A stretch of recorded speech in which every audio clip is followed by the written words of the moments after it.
இந்த புஷ்பக விமானத்தை முக்கியமாக ராவணன் ஏன் கைப்பற்றினான்? அது அவனோடதே கிடையாது. அங்க போயிட்டா கர்மா, சம்சாரம், பிறவி பிணி இது எல்லாத்திலேருந்து விடுபட்டுட்டு மொத்தமா அந்த முன்னாடி பார்த்தோமே, இந்த பக்தன் எப்படி விருப்பப்படுறானோ அந்த வடிவிலும் காட்சி தருவார். பெருமாள் எல்லா இடத்துலயும் இருக்காரா? எல்லா இடத்துலயும் இருக்கார். தூண்லயும் இருக்கார், துரும்பிலையும் இருக்கார். ஆமா. அப்ப இங்கேயே பெருமாள் அனுபவிக்கலாமே, நீங்க ஏன் வைகுண்டம் போய் தான் மோட்சம்னு சொல்றீங்க?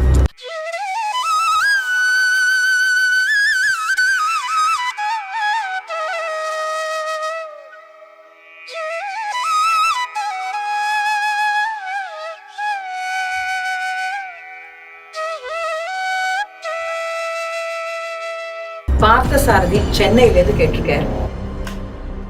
ராமாயணத்தில் அதுக்கு ஒரு சந்தேகம், அது தங்கள்கிட்ட கேட்டாக்கா அதுக்கு பதில் கிடைக்கும்னு நினைக்கிறேன். இப்போ ராட்சச ஆளுக்கெல்லாம் ஒரு இடத்துல இன்னொரு இடத்துக்கு போகிறதுக்கு, டக்குன்னு போகிறதுக்கு அவளுக்கு ஒரு திறமை இருக்குது. அவள் நம்மளை மாதிரி நடந்து போகிறதோ, குதிரையில் போகிறதோ, ரசத்தில் போகிறதோ தேவையில்லை. they are able to move from one point to another point just by thinking. நம்ம சூழ்படக வரா, ராமர்கிட்ட தகராறு பண்ணுறா, லக்ஷ்மண் மூக்க இருக்கிறார், உடனே ஓடி போய் அண்ணங்கிட்ட கம்ப்ளைண்ட் பண்ணுறா. அவள் இந்தியாவிலேருந்து தண்டகாரணிலேருந்து அவள் சிலோன் போய் கம்ப்ளைண்ட் பண்ணுறா. அது நடந்து போயிருக்க முடியாது, அவள் டெலிபோர்ட் ஆகி தான் போயிருக்கா. அதே மாதிரி நிறைய இடத்துல வருது, பாலீசன் எல்லாருமே டக்குன்னு வந்துட்டு போயிட்டு இருக்கா. ஒரு இடத்துல யாகம் பண்ணால் உடனே வந்து போட்டுறா. அவளுக்கு அந்த திறமை இருக்குது, எங்கே வேணால் போகலாம், எப்போ வேணால் போகலான்ட்டு. அப்படி இருக்கச்ச ராவணனுக்கு எதுக்காக புஷ்ப விமானம்? அவன் குபேரர்கிட்ட அடித்து பிடிக்கலாங்கிறத தவிர அவனுக்கு அது தேவை இருக்கா?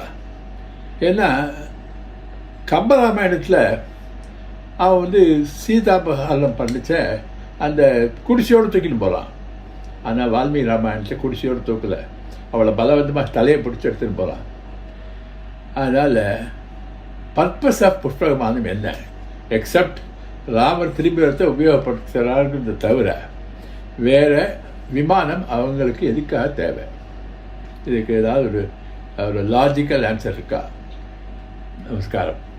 ரெண்டு விஷயம் முதல்ல கிளாரிஃபை பண்ணிடுவோம். ராவணன் சீதையை அபகரிச்சுன்னு போனானே, வால்மீகி ராமாயணத்தை பொறுத்தவரை கோவேரி கழுத பூட்டின தேர்ல தான் அவன் வந்தான். அவ கேள்வியில என்ன சொன்னா, ராவணன் அப்படியே பறந்து வந்துட்டான். இல்ல, கோவேரி கழுத பூட்டின தேர்ல வந்தான், மாரீச்சனையும் அழிச்சுன்னு வந்தான்.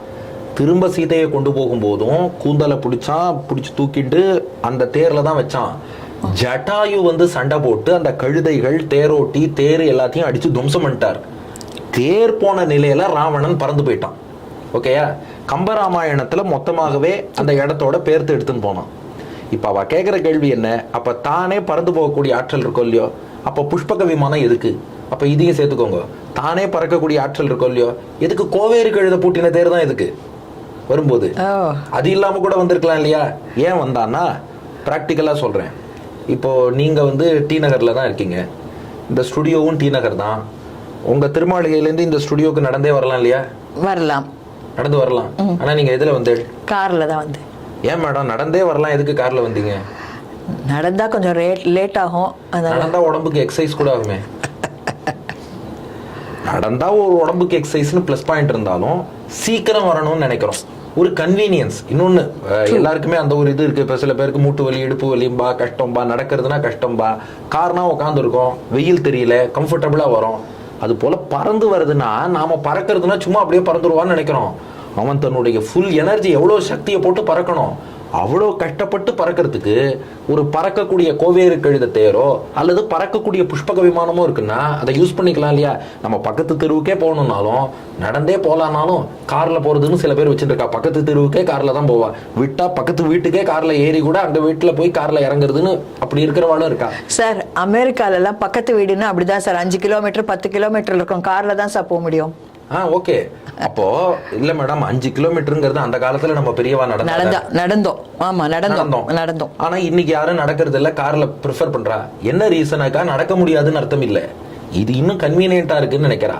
அது போல ராவணன் என்ன யோசிச்சான், தானே சீதையை சுமந்துன்னு தூக்கின்னு வரும்போது, சப்போஸ் எதிரி யாராவது சண்டைக்கு வரான்னா சீத்தையும் 20 கையில தூக்கிண்டு அந்த பக்கம் சண்டைக்கும் போட்டுண்டு இது ரொம்ப கஷ்டம். ஒரு தேர்ல கொண்டு போய் அவளை சிறை பிடிச்சு வச்சுட்டோம்னா ஒரு தேரோட்டி இருக்கான், அவன் ஓட்டின்னு போயிடுவான். அப்போ நாமே ஒரு கன்வீனியன்ஸ்க்காக நிறைய பொருள் எடுத்துன்னு வரோம்னா ஒரு கார்ல வரோம் இல்லையா, அப்ப தனியா போகும்போது வெறுமனே நடந்து போவோம். நிறைய வெயிட் இருக்குன்னா கார்ல போவோம். வழியில கார் பிரேக் டவுன்னா வெயிட் தூக்கி தலையில வச்சு நடந்து வருவோம்.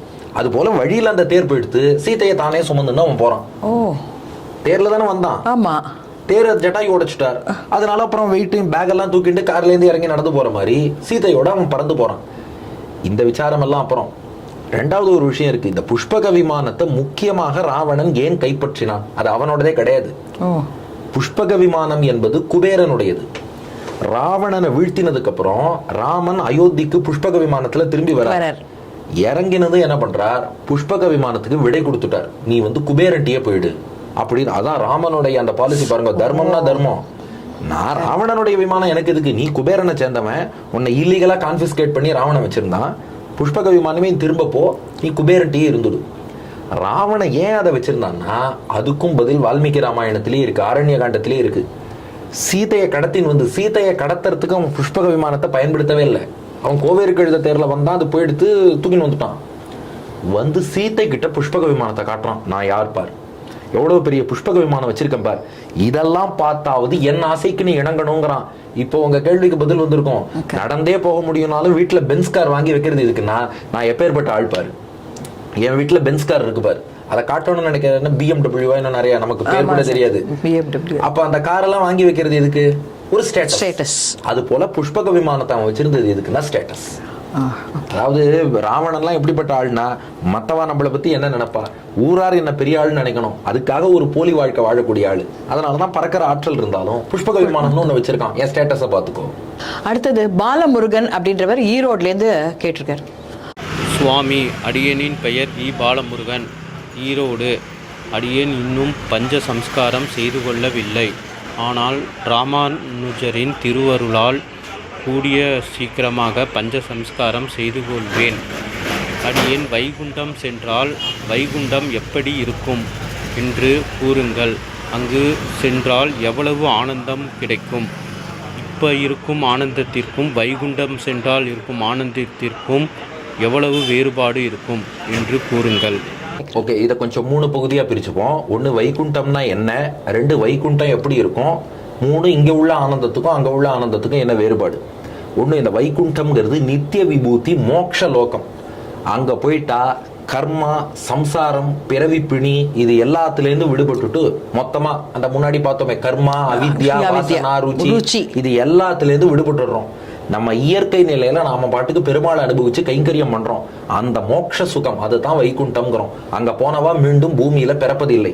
என்ன ஒண்ணுன்னா இன்னைக்கு நிறைய சர்ச்சையெல்லாம் பண்றா. வைகுண்டம்ங்கிற பேர் இந்த நூல்ல இருக்கா, அதுல இருக்கா? ஒவ்வொரு டெக்ஸ்ட்ல அதை ஒவ்வொரு பேர்ல சொல்லுவா. வேதம் உபனிஷத்தெல்லாம் குறிப்பா பரமபதம் பிரம்மலோகம்னு சொல்லும். பரபிரம்மத்தின் லோகம் பிரம்மலோகம்.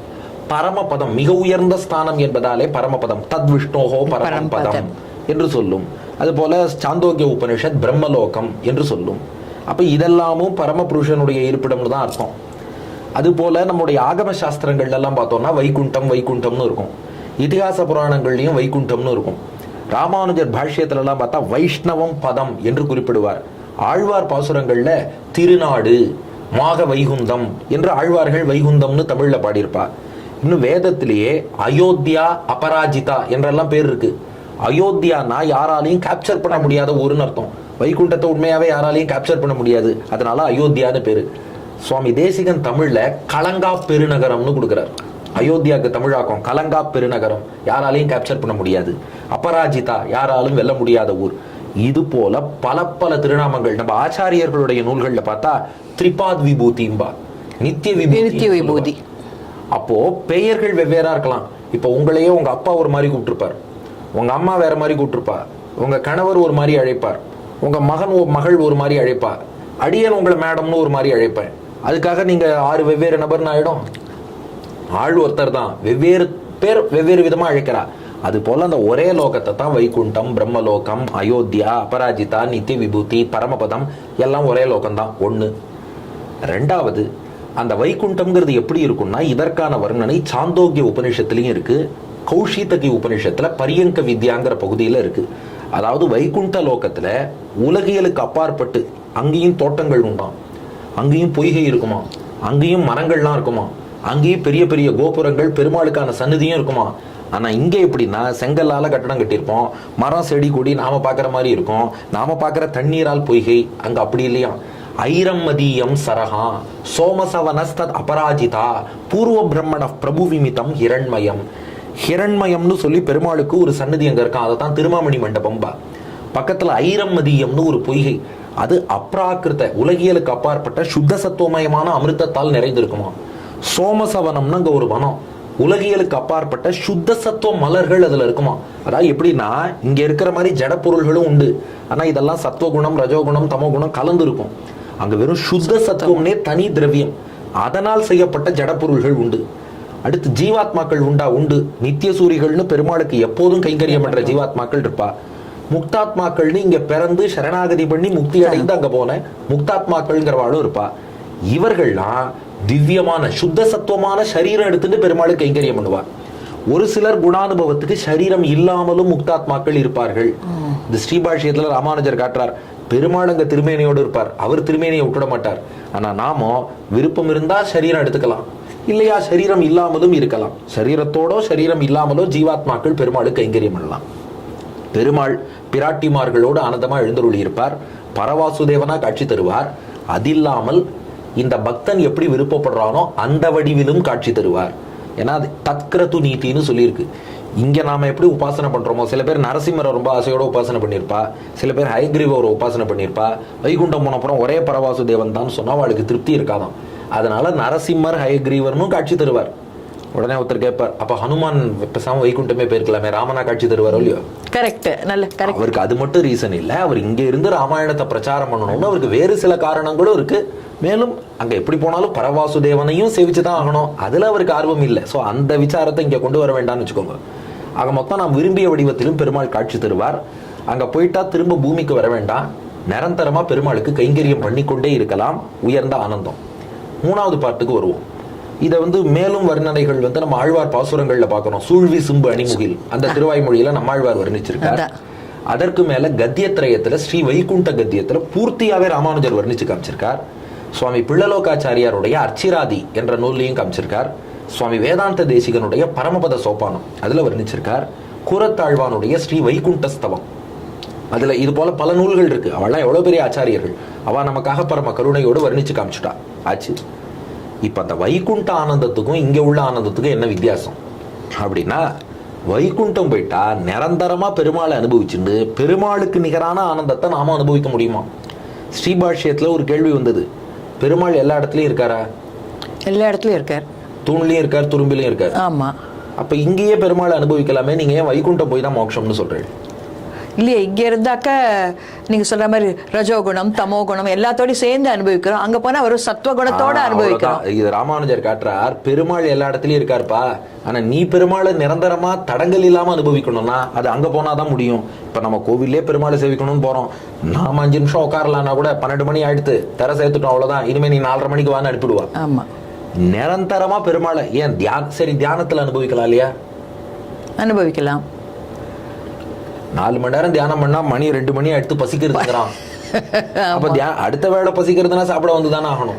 அப்போ நம்ம என்னதான் பெருமாளை அனுபவிக்கிறேன்னு நீங்க முயன்றாலும் கிட்டத்தட்ட மோட்சம் போல சொல்ற லெவலுக்கு போலாமே ஒழிய. அதுதான் ராமானுஜர் தமேவம் வித்வான் அமிர்த இஹ பவதின்னு சொல்லும் போது அதுக்கு அர்த்தம் சொல்றார், மோட்சம் போல கிட்டத்தட்ட பெருமாளை அனுபவிச்சான்னு வேணா சொல்லிக்கலாமே ஒழிய இங்க வாழும் போதே மோட்சம் இங்கேயே பெருமாளை முழுசா அனுபவிக்கிறதுங்கிறது சாத்தியம் இல்லை.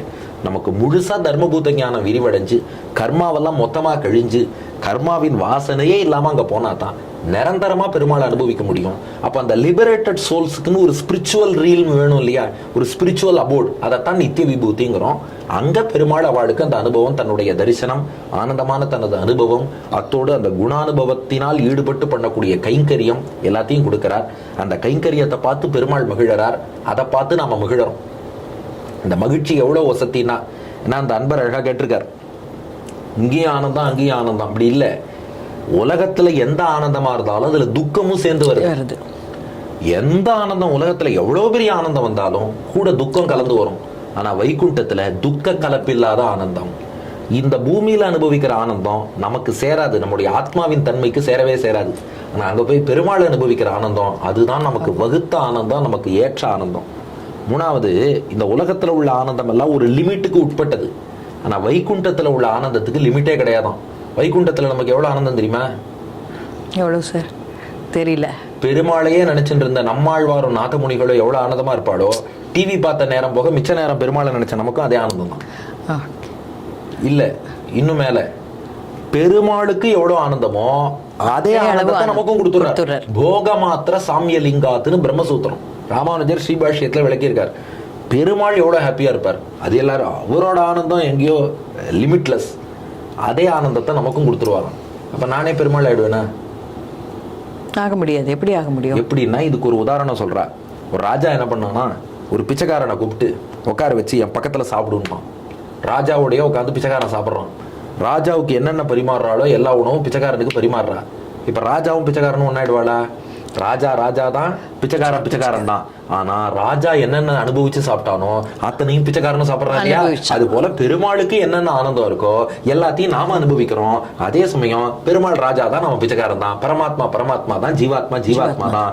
ஆனா அந்த ஆனந்தத்துல பெருமாளுக்கு நிகரான ஆனந்தம், நித்தியசூரிகளுக்கு நிகரான ஆனந்தம், முக்தாத்மாக்களுக்கு நிகரான ஆனந்தம் சற்றும் குறையாம நமக்கு கொடுக்கறான்.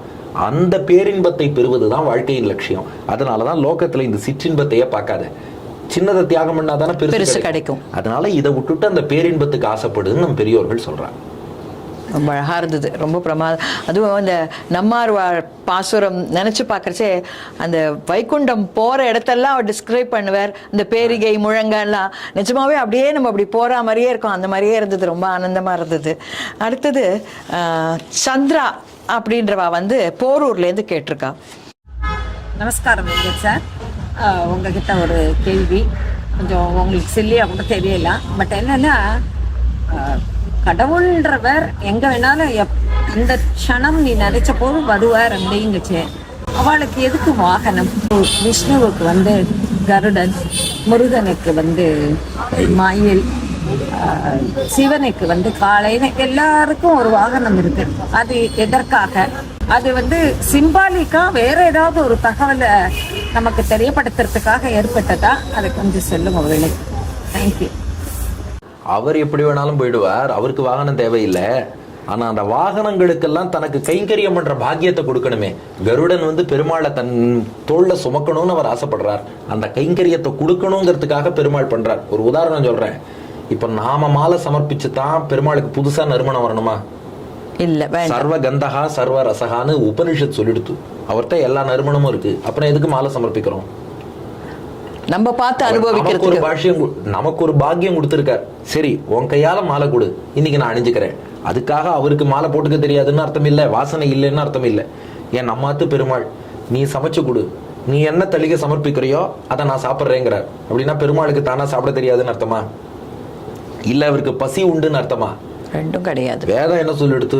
விஜிகத் சகா அபிபாசகா. விஜிகத் சகா அவருக்கு பசியே கிடையாது, அபிபாசகா அவருக்கு தாகமும் கிடையாது. ஆனா என்ன பண்றார்? நம்மாத்து பெருமாளா வந்து நீ வந்து ஒரு அர்க்கியம் கொடுக்குறியா, பாத்தியம் ஆச்சமனியம் கொடுக்குறியா, நீ வந்து எனக்கு தளிகை சமர்ப்பிக்கிறியா, பசிதாகம் உள்ளவன் போல வராருன்னா அது நமக்கு அந்த கைங்கரியத்தை கொடுக்கறதுக்காக, அவருக்கு திருவாராதனம் பண்ணி நாம ஆனந்தம் படணுங்கிறதுக்காக அவர் இறங்கி வராரு இல்லையா? அதை அப்படியே இங்க பொருத்தி பாருங்க. அவருக்கு அந்த கைங்கரியம் பண்ணி வாகனமாக சுமந்து இவன் சத்தை பெறட்டும் அப்படிங்கிறதுக்காக. ஏன்னா அல்டிமேட்டா மோட்சத்துல உள்ள முக்தாத்மாக்கள் ஆகட்டும், எப்போதும் உள்ள நித்தியசூரிகளாகட்டும், அவ என்ன ஆசைப்படுறா? பெருமாளுக்கு கைங்கரியம் பண்ணணும். அவரே எல்லா இடமும் போயிட்டு வந்துட்டா நான் எப்படி கைங்கரியம் பண்றது? அப்போ இது பெருமாளுடைய கருணை. அவரால் எங்கேயும் போக முடியும்னாலும் நமக்கு ஒரு கைங்கரியம் கொடுக்கறதுக்காக இதை பண்ணியிருக்கார். ஞாபகம் வச்சுக்க ஒரு கதை சொல்றேன். ஒரு பெரிய பணக்காரர், அவருக்கே டிரைவிங் தெரியும். அவர் நினைச்சா எங்கேயும் டிரைவ் பண்ணின்னு போவார். ஆனா ஒரு டிரைவர் போட்டாராம். எதுக்குன்னா அவன் கஷ்டப்படுறான், அவன் குடும்பம் வாழும் என்கிட்ட டிரைவரா வேலை பார்த்தா. அதுக்காக டிரைவர் வேலை போட்டு கொடுத்தார். அவருக்கு டிரைவர் வேலை கொடுத்ததுனால இவருக்கு கார் ஓட்ட தெரியாதுன்னு அர்த்தம் இல்லை இல்லையா? அதை அப்படியே பொறுத்து பாருங்க. பெருமாளுக்கு போக தெரியாதுன்னு அர்த்தம் இல்லை. ஆனா கருடனோ, ஆதிசேஷனோ, சேஷ வாகனம், கருட வாகனம், எத்தனை வாகனங்கள் பார்க்குறோம், யானை வாகனம், குதிரை வாகனம், அவ ஒத்தொத்தரும் பெருமாளுக்கு கைங்கரியம் பண்ணணும்னு ஆசைப்பட்டா. அவளுக்கு கொடுத்துருக்கார். நம்ம நேயர்கள் இன்னொரு கேள்வி கேட்பா, அப்புறம் ஏன் மனுஷ வாகனம் இல்லை? அதுக்கு ஒரு மீன்ஸ் வேற போடுறா. இல்ல மனுஷனை நம்ப முடியாது, மிருகத்தெல்லாம் கூட நம்பலாம், அதனால அது மேல ஏறி உட்கார்றார், மனுஷனை நம்ப முடியாது. அப்படி லிட்டரலா எடுத்துக்கணும் தேவையில்லை. மனிதர்களுக்கும் பங்கு கொடுத்துட்டார். கீழே தோளுக்கினியான்ல ஏழை பண்ண பங்கு வந்து மனிதர்களுக்கு கொடுத்துட்டார். மிருகங்களை அந்த வாகன வடிவில் அப்படி பெருமாள் எல்லாரையும், அதாவது ஆல் இன்க்ளூசிவ்ங்கிறத காட்டுறார். மனிதன் ஏதோ ஒரு வகையில கைங்கரியம் பண்ணுவான், அந்த மிருகங்கள் பறவைகள்லாம் வாகனமா இருந்து தான் பண்ண முடியும். ஸோ உன்னுடைய ரோலுக்கு நீ எனக்கான கைங்கரியம் பண்ணு, அந்த கைங்கரியத்துக்கு நானும் உனக்கு ஆப்பர்ச்சுனிட்டி கொடுக்குறேன். Very nice, very nice. அப்புறம் கல்யாணி அப்படின்றவர் நுங்கம்பாக்கத்துலேருந்து கேட்டிருக்கார். நமஸ்காரம். ரத்னமாலா சேனல் மூலமாக டாக்டர் திரு வெங்கடேஷ் அவர்களிடம் உரையாடுவதில் மிக மகிழ்ச்சி அடைகிறேன். எனக்கு ரொம்ப நாளாக ஒரு சந்தேகம் இருக்குது. பிரபலமான கோவில்களில் நம்ம போனோம்னா அங்கே இருக்கிற புஷ்கரணியில் நம்ம இறங்கி காலை நினச்சிக்கிறோம், இல்லை சில இடங்களில் நம்ம தீர்த்தமாடியே பண்ணுறோம். ஆனால் அதே புஷ்கரணியில் தீர்த்தவாரி கண்டறதுக்கு பெரும்பாலும் அங்கேயே எழுறார். இது சரியா? இதுதான் என்னுடைய சந்தேகம்.